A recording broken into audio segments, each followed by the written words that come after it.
Hello and welcome to another edition of The Debate. I'm Kaveh Tafai. The big day, Friday, June 14. That's when Iranians will be casting their ballots at over 60,000 polling stations across the country in the nation's 11th presidential election. Now, it's a choice between 6 candidates that the Iranians are going to be looking at. And these are very exciting times. In this debate, we're going to be looking at whether there will be a runoff and why these elections not only matter to Iran so much at this juncture in time, but also to the entire world. It's campaign silence in Iran on the eve of the key presidential election. Tens of millions of eligible voters are preparing to go to the polls on Friday to choose their next president. These are the scenes from Tehran streets in the late hours of Wednesday, when campaigning by the 6 candidates created heavy traffic jams across the city. And campaign silence officially came into force at 8 in the morning on Thursday. The latest opinion polls show that the election will probably go to a runoff. According to Iran's electoral law, if no candidate receives just over 50% of the votes in the first round, a runoff must be held within a week. Authorities have said the initial result will be out within 7 hours after the polls have closed. And the Guardian Council, which supervises the election process, must approve the results within 7 to 10 days.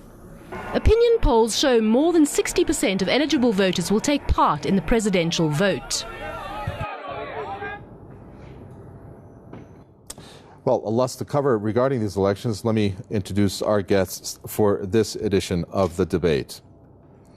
We have Eric Draitser, who joins us. He's from StopImperialism.com, and also Richard Hellman, who joins us. Gentlemen, welcome. Eric Draitser, let me start off with you. These elections obviously very important, but not according to the way the Western media is portraying them. You have comments ranging from one of the same U.S. politicians, in addition to have criticized the election process in terms of its democratic voting that is taking place there. But Iran does matter to the West, in particular to the U.S., doesn't it, in terms of oil production, in terms of the reach to the Muslim world? Why is it that they're being so critical of these presidential elections?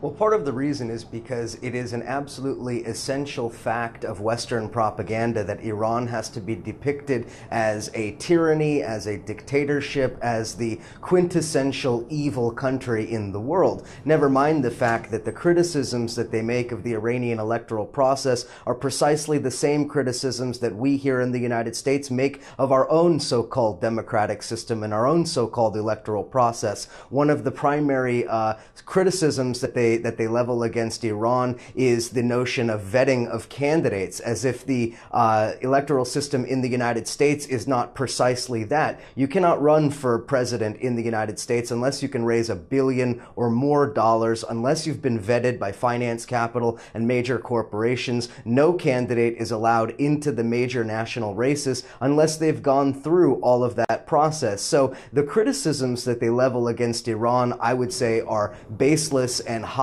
and superficial. But in answer to the second part of the question, yes, absolutely, Iran's elections do matter, and that's precisely the reason why the issue is suppressed in the Western media.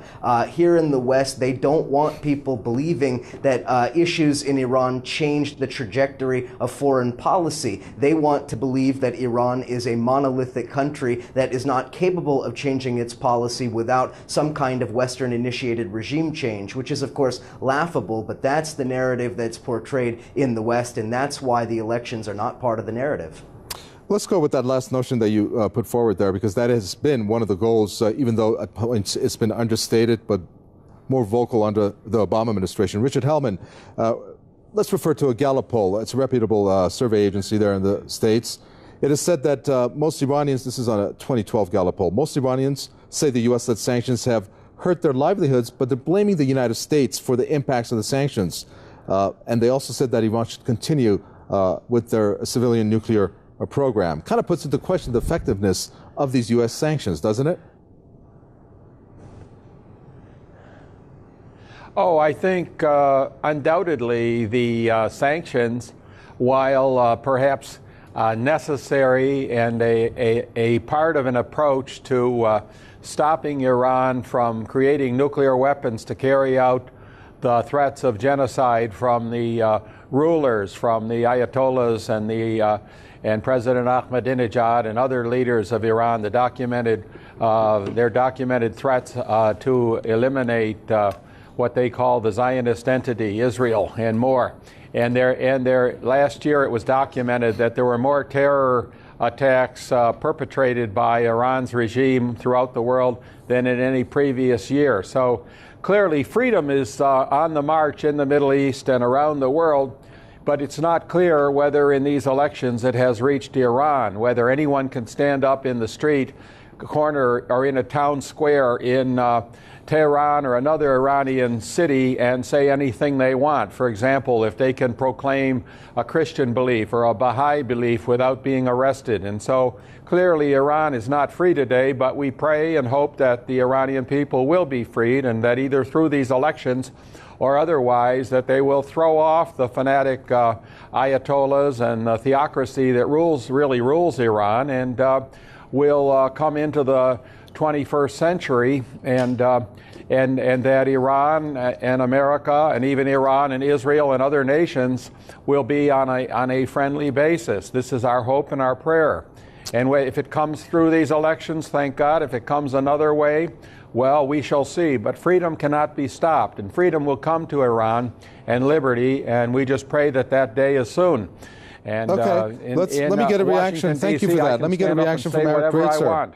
Eric Greitzer, the notion of freedom, democracy, as Richard Hellman says, coming to Iran, the notion of regime change coming to Iran. You know, we're looking at the United States trying to enforce these types of ideologies, and yet not only have they been engaged in wars in the Middle East and Iraq, coming to Asia, Afghanistan. We can mention what's going on in Syria. There's not a good track record of what America has done in its either reshaping of the Middle East in terms of the map, so-called map, or in terms of their interfering in the domestic affairs of these countries.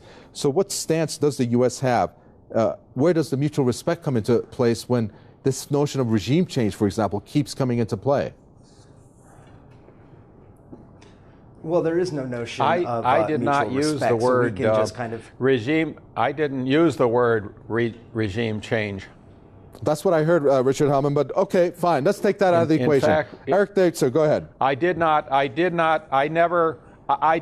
never spoke of regime change. What I want to see is that the United States have a firm policy in favor of respect for internationally recognized human rights, including rights of Christians and rights of Baha'is and rights of Sunnis and rights of Shias and rights of every religion and every ethnic group. That's what we want to see come into play, but it must come from inside the country. It can't be imposed by anyone from outside. That's clear.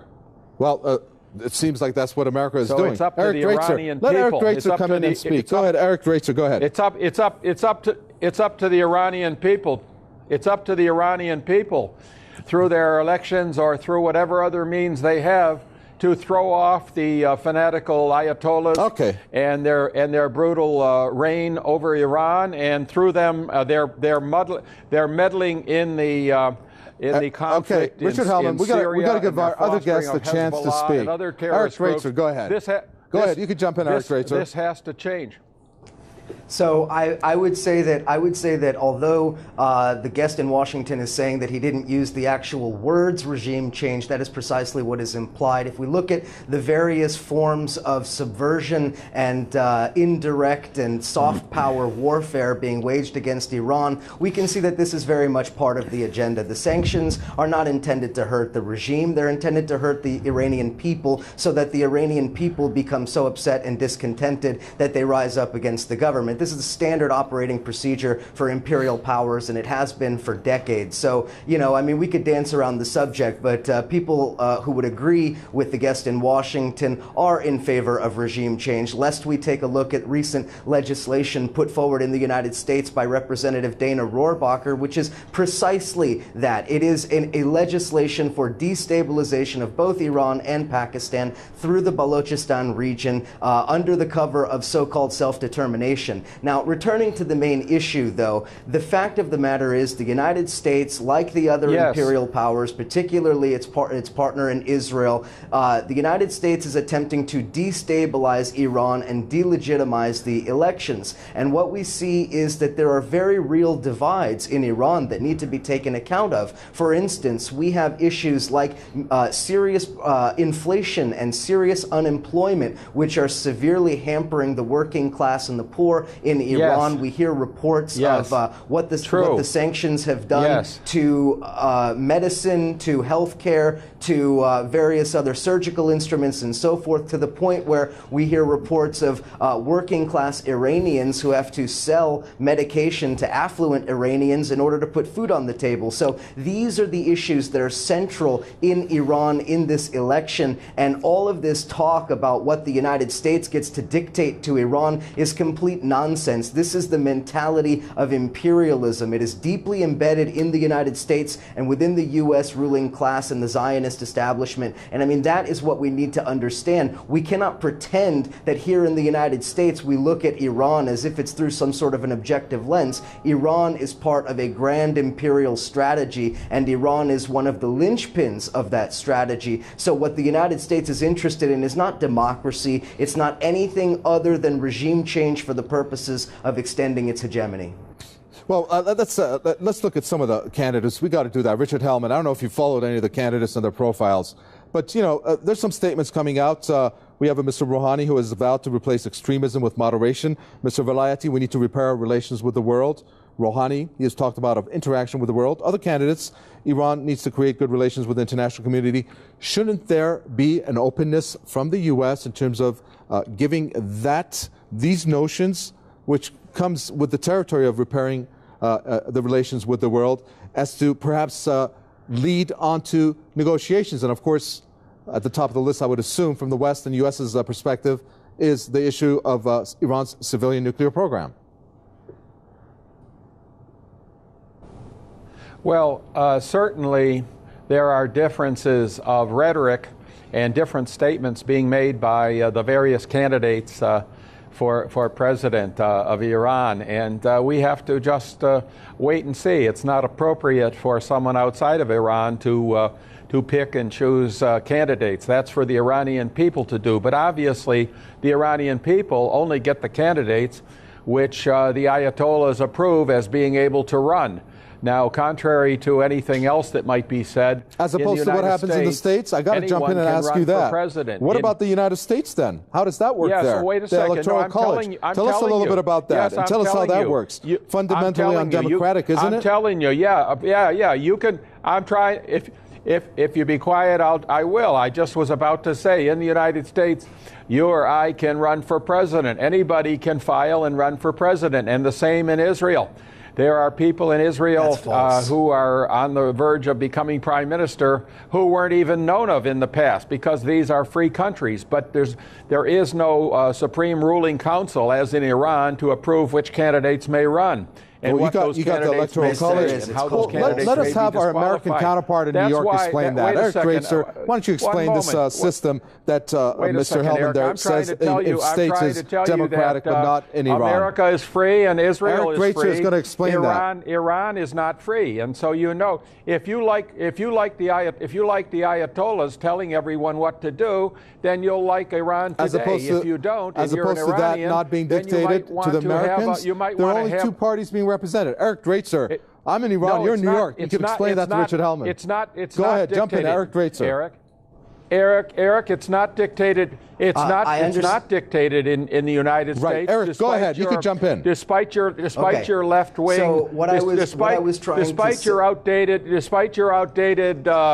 Vietnam era. I understand the position. I understand your argument. What I'm going to say is that anyone who's born in the United Richard Hellman, let Eric Draitser speak. Were you born in the United States? Eric Draitser, go ahead.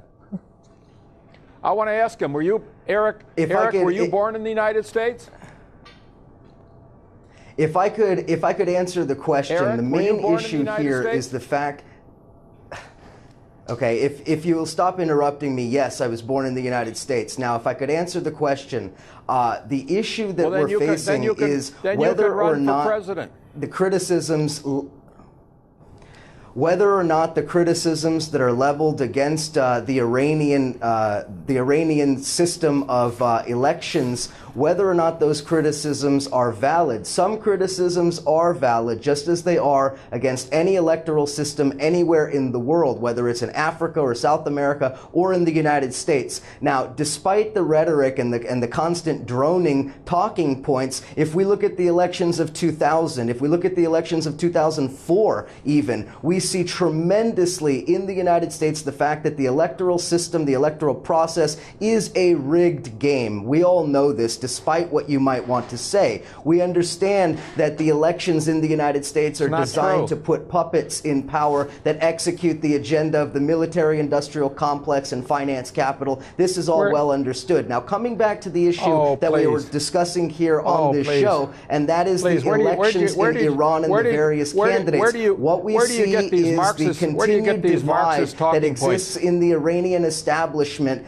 the so-called principalists and the so-called reformists. Now, since we've had the withdrawal of the candidate Aref, it seems that the reformist element inside of Iran is consolidating its efforts behind Rouhani. At least that's what we can see in terms of the endorsement from from Khatami and his faction. Now, this is not to say that Rouhani is the quintessential reformist. I think that in many ways he's more of a centrist than a reformist, but that being said, he represents that faction. Now, the major infighting is going to be among the main principalist candidates, and among those, of course, Jalili, as well as Velayati and others, and the distinctions and the differences between them are important. Jalili, of course, takes a slightly more aggressive position vis-a-vis the nuclear negotiations and relations with the United States. We've also seen, for some reason, some here in policy circles in the United States who seem to be saying that Kalibaf represents some kind of a reformist tendency, though I don't really know that I agree with that estimation. My point is that the factions that are represented within the Iranian electoral system are important to recognize, and they have a tremendous bearing on the direction of Iranian foreign policy. Now, with respect to the United States, we understand that the attitude towards Iran is an imbalanced one, that it has no interest in electoral integrity or democracy or anything of that nature. It is interested in subversion and domination. That is what we've seen over the last 5, 7, 10 years, and that is what will continue until there is a real democratic upsurge in the United States. We're fond of talking about liberty and democracy going all over the world. How about we bring it back to the United States? Very well. Let's take a quick time out. We've had so many viewer comments coming on this topic of the debate. We're going to take a listen to one of them right now.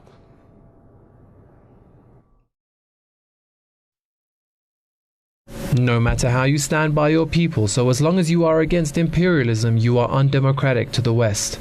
If you can go by Western ideology, no matter how oppressive you are to your people, all good will be said about you by the Western media. In summary, they are hypocritical.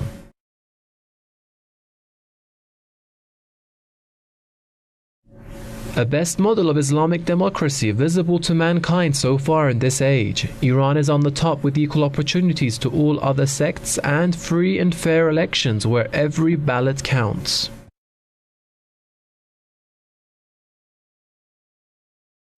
Who cares about what the Western imperialist countries say? What are the necessary qualifications to be a president of the US? A puppet for pro-Israeli lobby AIPAC, bankers and the military industry. Iran is the heart of the anti-imperialist bloc in the Middle East.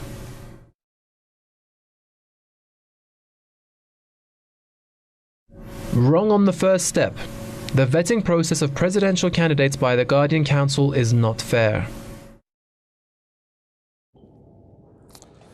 Just some of the viewer comments there as posted on our Facebook page. Richard Hellman, I'd like to come back to you. Richard Hellman, no matter how you look at the whole presidential election, aside from the fact that we've had over 60% attendance and voting taking place, which is more than what has happened in your country, Iranians, whether they want it or not, whether they like the candidates or not, no matter what, they love their land.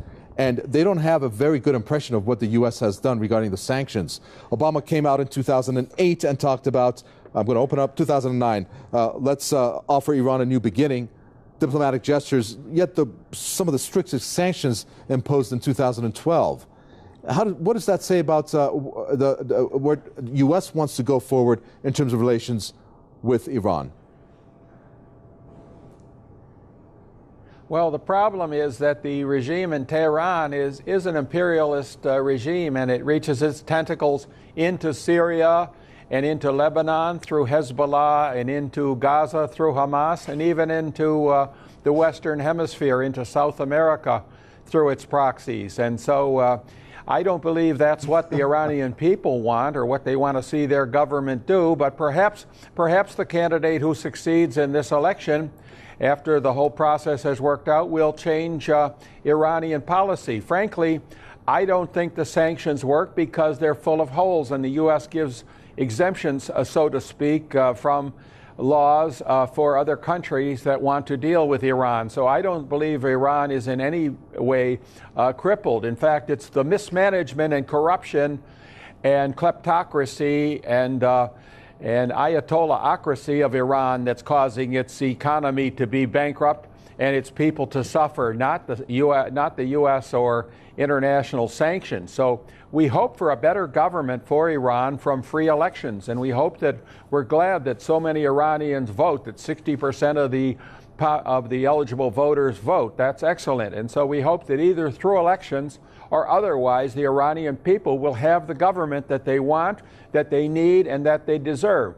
As I said at the beginning, I got a couple minutes left. I need to get to Eric Greitzer. I'm sorry to jump in. Eric Greitzer. The wave of freedom, one moment. The wave of freedom is blowing, and it will come to Tehran, and Iran will change as well, I'm sure, for the good, for the people, through their own actions. I understand what you mean by that, but looking at 2008, when you talk about the mismanagement, we could look at the U.S. as being the epicenter. Eric Greitzer, Iran's nuclear impasse.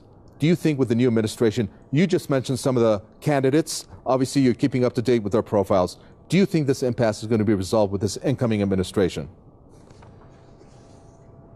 You know, that's a difficult question, and I think it's really the million-dollar question at the moment, because we've seen statements from the various candidates, which I think do really represent differing opinions on policy when it comes to dealing with the U.S. and the nuclear issue. The question about whether or not it'll be resolved is impossible to say. If Jalili were to win the election and he were to follow through with his position of taking a what we could call maybe a more conservative, more hardline approach towards the United States, then I don't think we're going to see any changes. But I think it's important also to remember that the course of these negotiations is dictated by the United States and by Israel. The P5+1 talks, which we saw whether they were taking place in Russia or elsewhere, were always under the auspices of the United States, and preconditions always needed to be put in place. What we've seen the United States do is have a repeated pattern of subverting these talks, not because they don't necessarily want to have a resolution,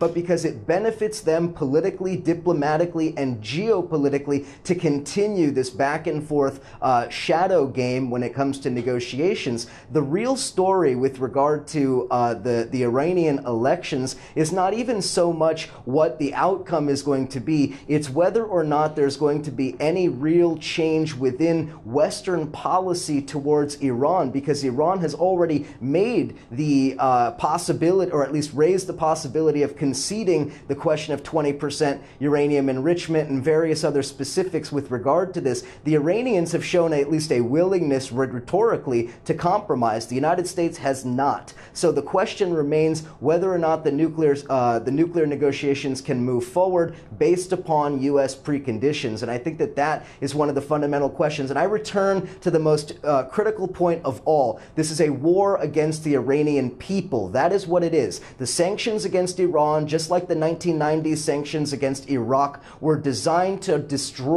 the base of support of the political system itself, and it is doing so by I'm going to jump in. Unfortunately, we're fresh out of time. Thank you very much. That's Eric Greitzer, founder of StopImperialism.com, talking to us from New York. And thank you very much, Richard Hellman. He's the president of the Middle East Research Center, talking to us from Washington. Thank you for watching another edition of The Debate. Any questions, comments, suggestions? Newsroom@prestv.ir. That's our email address. From me, Kaveh Tafai, and the entire team in the capital, Tehran. It's goodbye.